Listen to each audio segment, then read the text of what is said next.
ಪ್ರಭು ಕ್ರಿಸ್ತರಲ್ಲಿ ನನ್ನ ಒಲುವಿನ ಸೋದರ ಸೋದರಿಯರಿ, ಇವತ್ತಿನ ಶುಭ ಸಂದೇಶ ಯೋವಾನ ಅಧ್ಯಾಯ 6 ವಾಕ್ಯ 35 ತಿಳಿಸುವುದೇನೆಂದರೆ, ನನ್ನ ಬಳಿಗೆ ಬರುವವನಿಗೆ ಎಂದಿಗೂ ಹಸಿವು ಆಗುವುದಿಲ್ಲ. ಚಿಂತನೆ: ಯೇಸುವಿನ ಈ ವಾಗ್ದಾನವು ಮಾನವನ ಹೃದಯದ ಆಳವಾದ ಸಂಬಂಧವನ್ನು ಹೇಳುತ್ತದೆ. ನಾವು ಆಗಾಗ್ಗೆ ನಮ್ಮ ಹಸಿವನ್ನು ಯಶಸ್ಸು, ಸಂಬಂಧಗಳು ಮತ್ತು ಆಸ್ತಿಗಳಿಂದ ಪೂರೈಸಲು ಪ್ರಯತ್ನಿಸುತ್ತೇವೆ, ಆದರೂ ಏನೋ ಅಪೂರ್ಣವೆಂದು ಭಾವಿಸುತ್ತೇವೆ. ನಮ್ಮ ನಿಜವಾದ ಹಸಿವು ಆಧ್ಯಾತ್ಮಿಕವಾಗಿದೆ ಎಂದು ಕ್ರಿಸ್ತನು ಬಹಿರಂಗಪಡಿಸುತ್ತಾನೆ. ಅರ್ಥ, ಪ್ರೀತಿ ಮತ್ತು ಶಾಶ್ವತ ಜೀವನಕ್ಕಾಗಿ ಹಂಬಲ.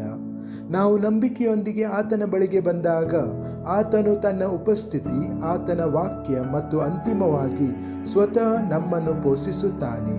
ಆತನಲ್ಲಿ ಲೋಕವು ನೀಡಲು ಅಸಾಧ್ಯವಾದ ಪೂರ್ಣತೆಯನ್ನು, ಸಂಬಂಧಗಳನ್ನು ಮೀರಿ ಸಹಿಸಿಕೊಳ್ಳುವ ಶಾಂತಿಯನ್ನು ನಾವು ಕಂಡುಕೊಳ್ಳುತ್ತೇವೆ.